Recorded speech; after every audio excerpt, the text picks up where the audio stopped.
வணக்கம் வியூவர்ஸ், எல்லாரும் நல்லா இருக்கீங்களா? இன்றைக்கி நம்ம பார்க்க போகிறது ஒரு சிம்பிளாக செய்யக்கூடிய ஸ்வீட் ஐட்டம் கேரட் ஹல்வா.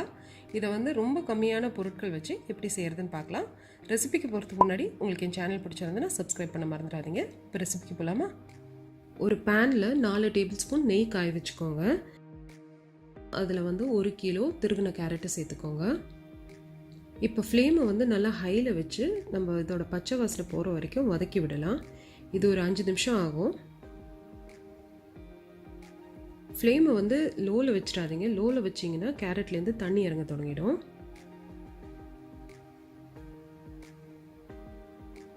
இப்போ பாருங்கள், கேரட் வந்து நல்லா சாஃப்ட் ஆகிடுச்சு. அடுத்ததாக 1/2 லிட்டர் நல்லா கொழுப்பு தன்மை கூடுதலாக இருக்கிற பாலை வந்து சேர்க்குறேன். இது வந்து கொஞ்சம் சூடாக இருக்கணும். இப்போ நான் கடைசியில் வந்து கொஞ்சம் கோவா சேர்க்க போகிறேன் இந்த ரெசிப்பியில். அதனால் நான் வந்து 1/2 லிட்டர் பால் எடுத்திருக்கேன். அப்படி நீங்கள் கோவா சேர்க்கலன்னா 3/4 லிட்டர் பால் சேர்த்துக்கோங்க. இப்போ இந்த பாலில் வந்து கேரட் நல்லா வேகணும். இப்போ பால் நல்லா வத்திடுச்சு, நல்லா க்ரீம் மாதிரி ஆயிடுச்சு. இந்த டைமில் கொஞ்சமாக ஏலக்காய் தூள் சேர்த்துக்கோங்க.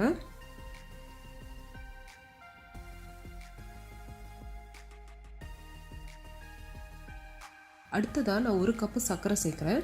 கேரட் வந்து அவ்வளோ ஸ்வீட்டாக இல்லை, அதனால நான் 1 கப்பு சேர்க்குறேன்.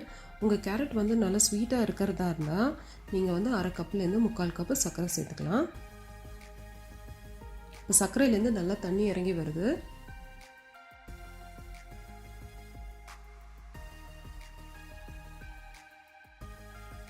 இப்போ சர்க்கரை நல்லா வற்றி கெட்டியாக தொடங்கிடுச்சு. நல்லா ஹல்வா பதம் வருது. இப்போ நான் 1/4 கப் முந்திரி பருப்பு சேர்க்குறேன். கூடவே ஒரு 2 டேபிள் ஸ்பூன் நறுக்கின பிஸ்தா சேர்க்குறேன். உங்களுக்கு பிடிச்சமான நட்ஸ் எது வேணாலும் சேர்த்துக்கலாம்.